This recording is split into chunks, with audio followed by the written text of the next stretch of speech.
welcome back to my YouTube channel. I'm so excited that you clicked on this video, and if this is your first time on my YouTube channel, my name is Scientist K and welcome. So today's video we're going to be talking about branches in medical laboratory science. We're talking about the main 4 branches actually, because there are actually lots of branches in Medlab science, like a lot. 4 main branches in medical laboratory science. There are a lot of branches though, but there are 4 main branches that you get to study in school, and you'd have to choose one to specialize in. So the first one we have here is medical microbiology. Second one here is clinical pathology or clinical chemistry. Third one is histopathology. Then the 4th one here is hematology and blood group serology and blood group science. So others we also have phlebotomy, but it's not part of the 4 that you get studying in the university. It's not part of the 4 specialties that you specialize for. Phlebotomy is a skill that as a lab scientist you should also have, so it's also a part. People study phlebotomy full time. So let's talk about the first one, which is medical microbiology. There are lots of specialties under medical microbiology, which is the study of medical microbiology is the study of microorganisms that are harmful and also not harmful to man, right? So there are a lot of them, a lot of specialties. There we have virology, parasitology,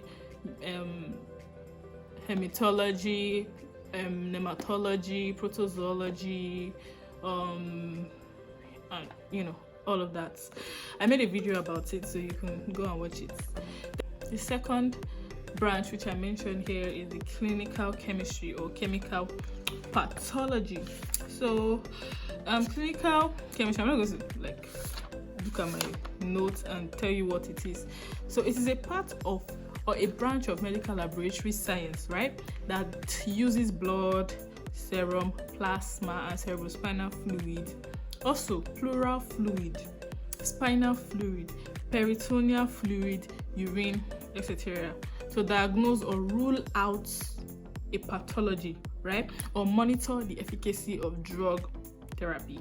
So that is what chemical pathology is all about. And there are about 5 branches here.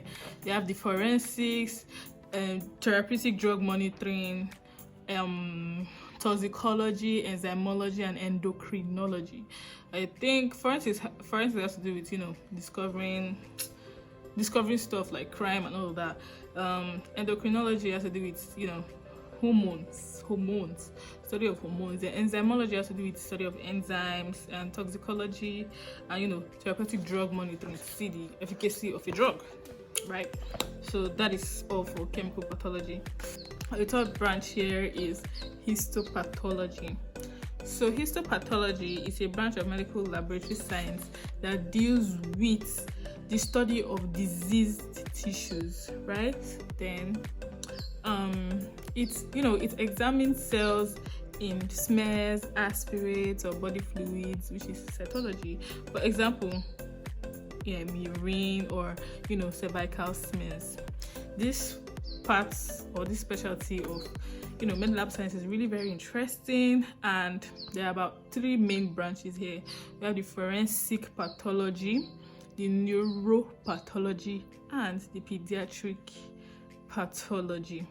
A person who studies histopathology as under the field medical laboratory science is a histoscientist. So the last but not the least, number 4, which is hematology, is a branch of medical laboratory science that has to do with the study of the blood, right? So it's a study that is concerned with the cause, prognosis, treatment, and prevention of diseases related to the blood. And there are also 3 main branches here, which is the clinical hematology, experimental hematology, and laboratory hematology. So there's also another one, which is pediatric hematology, but as a scientist is laboratory hematology. So there are different areas of hematology that you can look into, right? You have the hemoglobinopathy, the hematologic malignancies, anemia, coagulopathy, There are just a lot of them here, and different tests to run. I'll make another video about different tests to run in different specialties. So that is all for hematology. And the very last one I would like to talk about is phlebotomy. Phlebotomy is the art and science of withdrawing blood from a patient using venipuncture, venous blood, or any other way, but taking blood from a patient is phlebotomy. So a person who is trained in this field is a phlebotomist, and every lab scientist should know how to draw blood. Yeah, so which is very important. And I have come to an end of this video, and I'll talk more and more about the specialties on my channel more frequently. And if you're interested, please like and comment and subscribe. I would really love it if you subscribe to my channel, and you wouldn't miss more of this information if you subscribe and turning on your notification button. So please do subscribe, like and share, comment on my video. And if you want me to do more topics like this, you can comment, and then I'll see it and do more videos like this. Thank you so much for watching till the end of this video. I love you.